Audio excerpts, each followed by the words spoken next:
Jei nieko neprisiminsim, prisiminkim bent šitą. Dvasiniai nepaguodai, nedaryk sprendimų, kurie susiję su dvasiniais dalykais.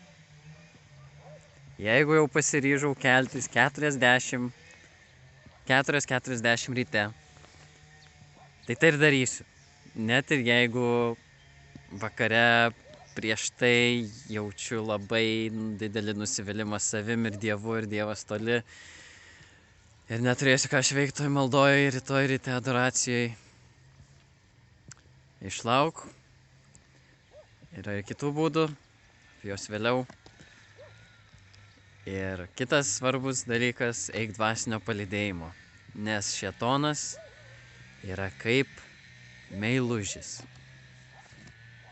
Meilužis, kuris sako, tik niekam nesakyk, tik negėdink savęs ir kitų, būk vienas tame, nesidalink apie savo sunkumus, ar troškimus, ar paklydimus. Ir kai mes tai atskleidžiam kompetentingam dvasiniam palydėtojui, šėtonas nebeturi savo galios manipulacijos, kurios kaip grandinės. Sudie.